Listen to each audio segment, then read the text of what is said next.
The yttyt Yaktahini have lived in this one region for well over 13,000 years. And when I use the word region, I'm referring to our homeland, which can be, in general, be described as what we now know as San Luis Obispo County or close to that. Our homeland is north to the Ragged Point, east to the Timbler Range, south to the Santa Maria River, and then west into the Pacific Ocean. My name is Mona Olivas Tucker, and I'm the tribal chair. I represent people whose ancestries date back to this one region, and they're linked to this one region for thousands of years. And we're the indigenous people, and it's important for everyone to remember and recognize that this region is the homeland of indigenous people.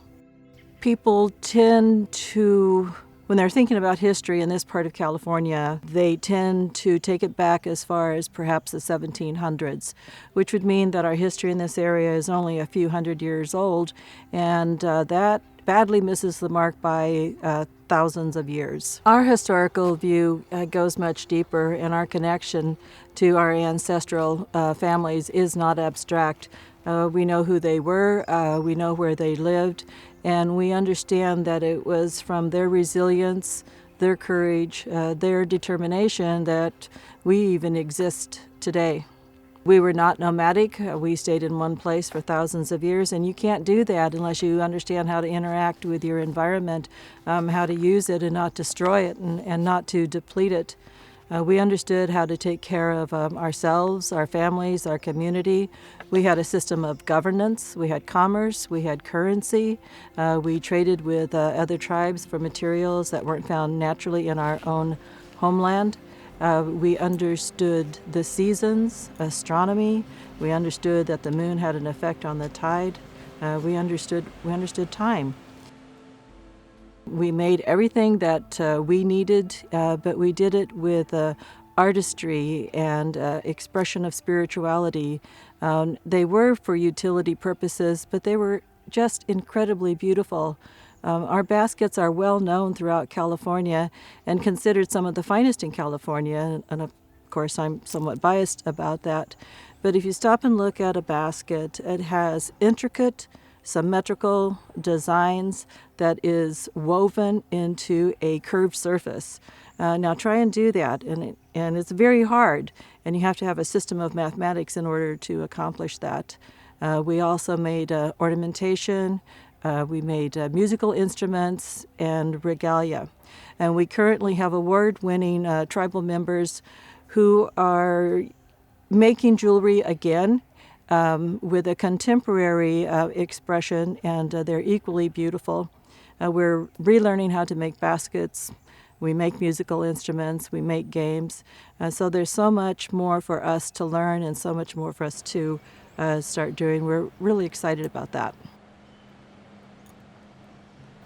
So the Spanish arrived in the 1700s and brought along with them the institution of missions. It was their goal to impose upon us their notion of civilization, to impose upon our civilization that had already been successful for thousands of years. But to accommodate their needs, they erased our names, they erased our culture. They did a lot of damage to us as people, but in addition to that, they brought horrible, contagious European diseases which decimated our population. Many people died, not all, but a lot of people died. What happens with colonization and with the enclosure that resulted from the mission system is that it's a fundamentally different conceptualization of place and of land. Because what happens, it's like if you don't take care of a place, it stops being in relationship with us in the same way. I mean, we're seeing this happen on an ecological level all over the world. So that's this fundamental worldview that's coming into clash when the mission system is unfolding. What's also happening with the mission is that they're enclosing land. The people who lived in these areas were forcibly removed, oftentimes forced to work as enslaved laborers in these places, subject to physical, emotional, gendered violence, Forced assimilation is happening in these spaces, right? This is disrupting everything that we know about who we are as people. It's the introduction of this understanding of place as fixed, as limited, as something that you can draw on a map and someone can own, rather than something that has a life of its own and requires care, right? That requires an intention to be in relationship with it, that recognizes that we accompany this place. This is the moment that we live in, and it's not about this romanticized idea of wanting to return to a moment that once was, right? We are still who we've always been. It's just a matter of engaging in interacting in our homeland in a way that actually recognizes these ongoing inequities, that is really honest about the violent histories of this place, and hopefully can like work towards some sort of shared understanding. How do we actually engage in equitable relationships with one another? It can't happen without the acknowledgement of these histories. We're very fortunate that we have the work of our grandmother, Rosario Cooper, who acted as a language consultant with a man by the name of John P. Harrington. And J.P. Harrington was working for the institution that is now the Smithsonian, and he sought her out because he was attempting to record and save dying languages dying native languages in the early 1900s. And that work took place in her small house located in Lopez Canyon, which is east of Arroyo Grande. So she started working with him because she was equally determined to save this language for future generations. And they worked for long hours, and we know that it was hard work. She spoke in Telhini, our indigenous language. She spoke Spanish and English, and he wrote notes. And in addition to being a linguist, he was an ethnographer. So in their conversations, it wasn't just about words, but it was about her life, her childhood, things that she had done throughout her life and places that she had been. And so it's a remarkable body of work, and it's now housed at the Smithsonian in Washington, D.C., and there are 10,000 pieces of paper in which he took notes. So the language content, as I said, is an incredible gift for us, but what is a real treasure to her family is the information about her, and we're so grateful to have that.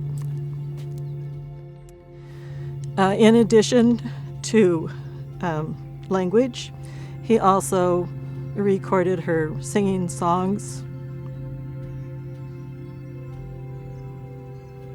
on wax cylinders. And those wax cylinders are also at the Smithsonian.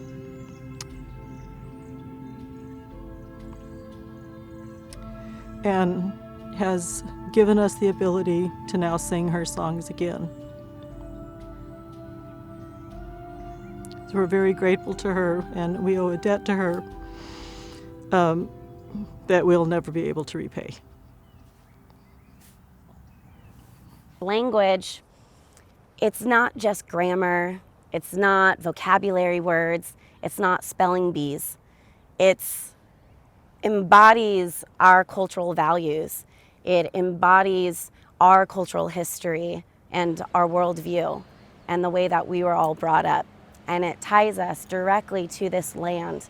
And when we speak our language, the world around us, it hears us. Our grandmother, Anna Marie Mosta, made sure that her children, even though they were born in the mission system, they would know their culture that they came from. They would have their relationship with this homeland, no matter how they were born, no matter what kind of restrictions were put on life. She made sure that our cultural knowledge was passed down. We're very excited that we're able to build up these partnerships and see them grow over years. A good example is working with Cal Poly. We've been able to partner with them for years. They have helped us host our own classes for our tribal community, and beyond that, they have partnered with us to incorporate our language into their own buildings, to creating a sense of place for their own incoming freshmen.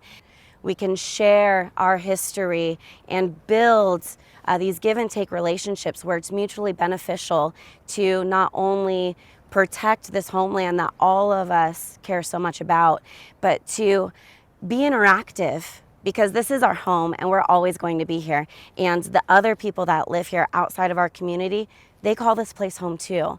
And we want everyone here to have a sense of place. We want to share with the world and have the world know and remember what was here, what is here, and what will always be here. As I mentioned earlier, our homeland extends into the Pacific Ocean. We live on the western edge of the North American continent, so our engagement with yttyt, which is our term for the ocean, has been ongoing for thousands of years. We've always understood that the health and well-being of yttyt is directly tied to our own health and well-being, and our work for that continues.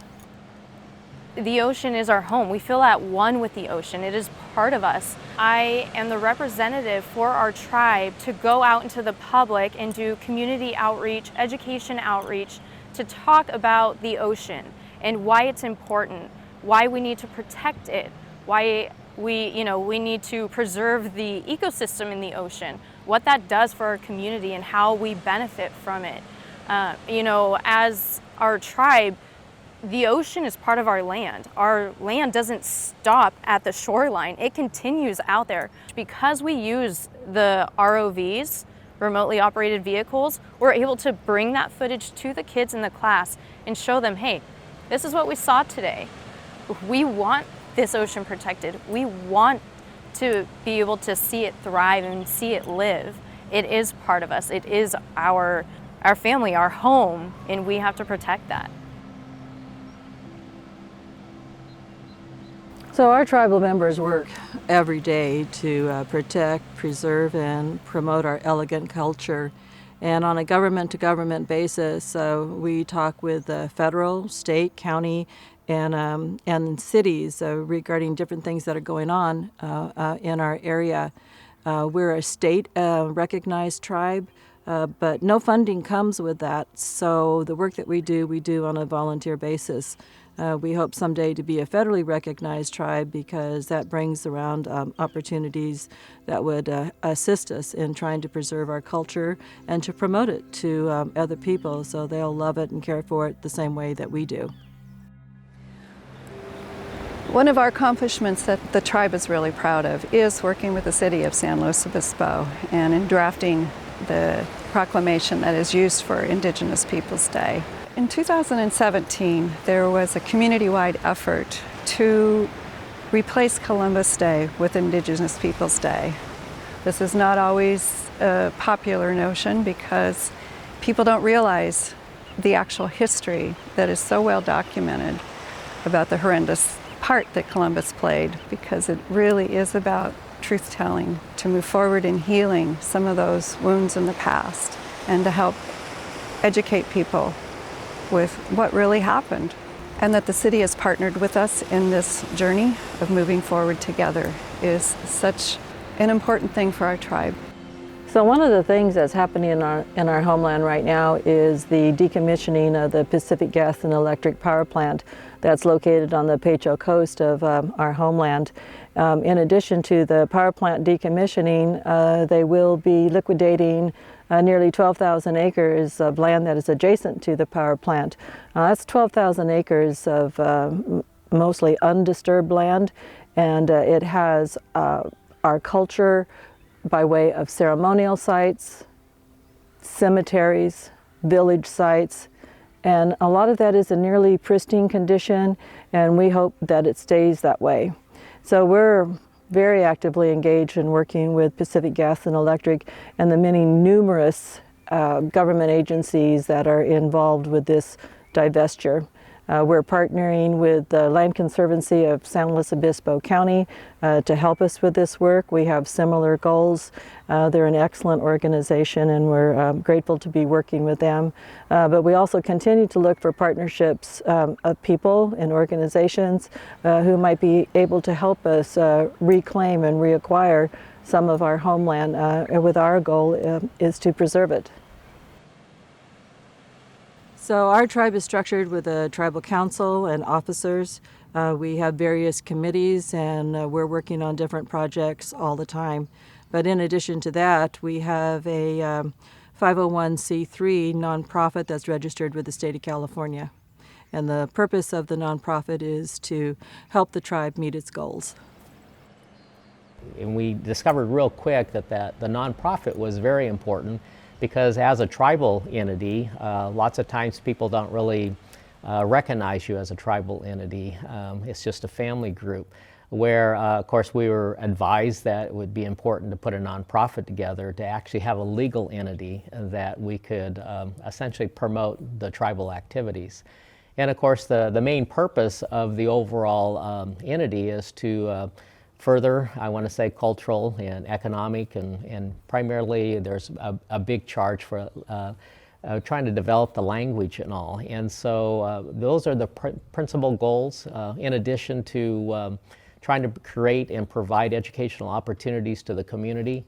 It's the idea of being more recognized in the community as like original players in the community, if you will.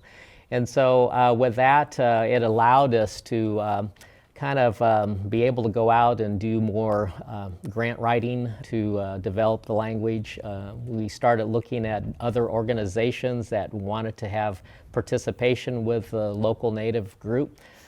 We started dealing with different private organizations. Recently, of course, we're involved in reference to the PG&E decommissioning process. If you look at the history of the Northern Chumash, it's pretty well documented through mission records of different village sites and things of that nature in that area, which really validates, I want to say, true homeland. Getting involved with all this, I've been able to kind of research back about 10 generations. And what's interesting with the records at the mission is that it would say marriage or baptismal from a certain village site. So it was kind of neat to see that and be able to identify village sites actually in that area. We really see a real opportunity going forward that potentially that we can do more things, especially as far as preserving our overall culture and getting that education to the community. So over the past 250 years, we've endured tremendous losses from the mission system, from the Rancho era, and from settlers coming to this part of California. But still we survived, and here we are, a small tribe of indigenous people who live in and among you. We're currently seeking respectful engagement with the community. We'd like to be better known within the community, and that is happening.